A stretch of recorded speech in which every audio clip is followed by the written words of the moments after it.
2026年4月份生活聖言，請同我們一起住下吧，因為快到晚上，天已垂暮了。路加福音24章29節。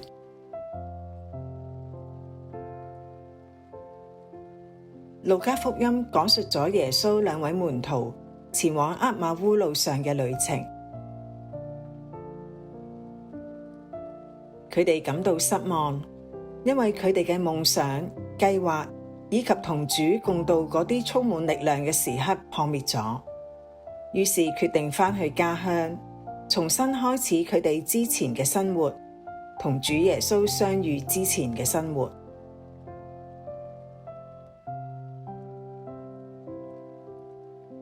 耶穌被釘十字架啱啱過咗3日，失望、恐懼同埋懷疑籠罩住佢嘅門徒。佢哋正離開耶路撒冷，遠離嗰個未實現嘅夢想，遠離基督同佢嘅教誨。佢哋感到悲傷，因為佢哋喺不知不覺中已經決定放棄佢哋跟隨耶穌嗰陣時所追求嘅目標。就好似我哋每個人嘅故事一樣，當我哋迷失喺困境中，被迫喺無數嘅十字路口上作出抉擇嘅時候，我哋時常都會認為回頭走、放棄或者聽天由命先至係擺脫困境嘅唯一出路。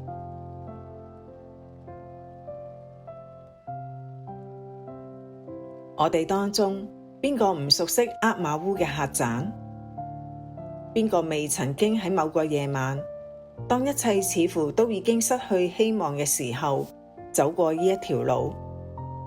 基督已經喺我哋心中死去，世上再唔會有耶穌。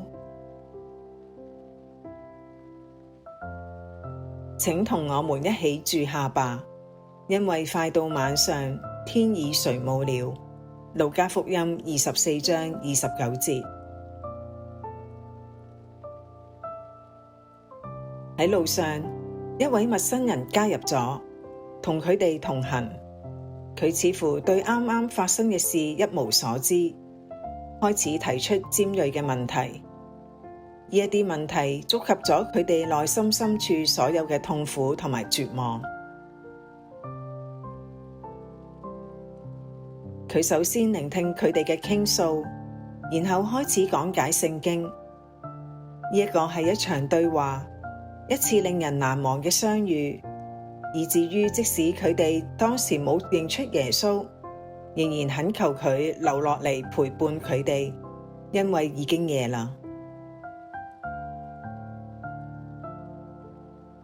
呢一個或者係福音書中最為動人嘅禱告之一。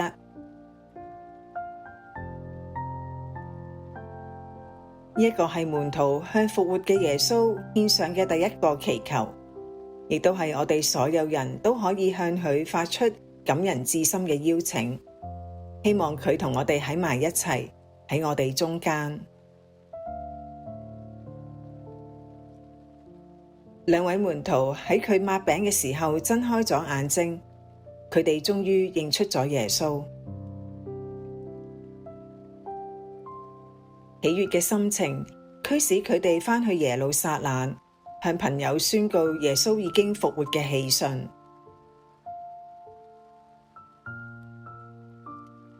請同我們一起住下吧，因為快到晚上，天已垂暮了。路加福音24章29節。盧加納咁樣寫，或者冇乜嘢比呢啲說話更能夠解釋我哋普世博愛團體早期嘅女核心成員由一開始就經驗到嘅，同臨在我哋中間嘅耶穌一齊生活。耶穌永遠係耶穌，即使佢只係以靈性嘅方式臨在。聖經亦都解釋，當佢臨在嘅時候，佢嘅愛喺我哋心中燃燒，呢一個就係生命。一旦我哋認識佢，就會讓我哋懷住無限嘅渴望咁樣講：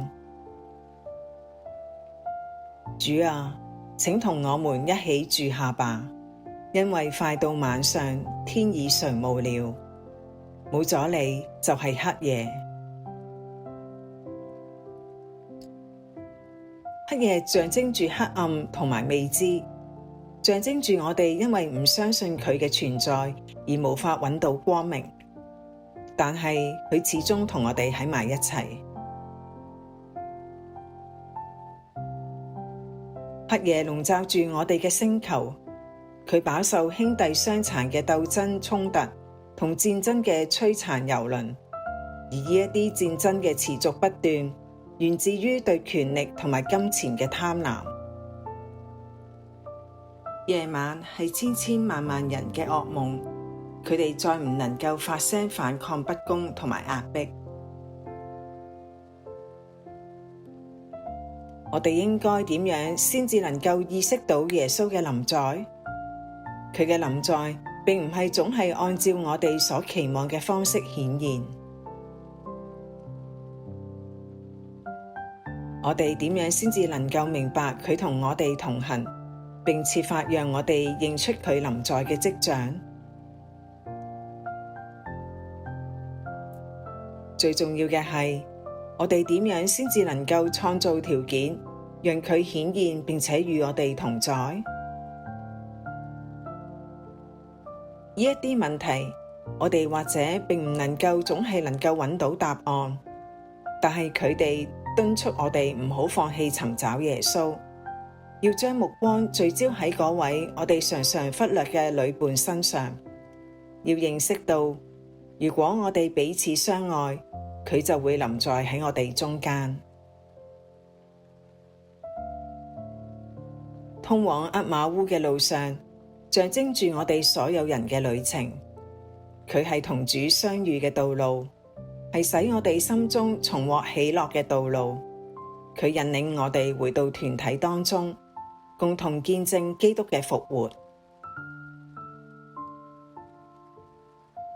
請同我們一起住下吧，因為快到晚上，天已垂暮了。路加福音24章29節。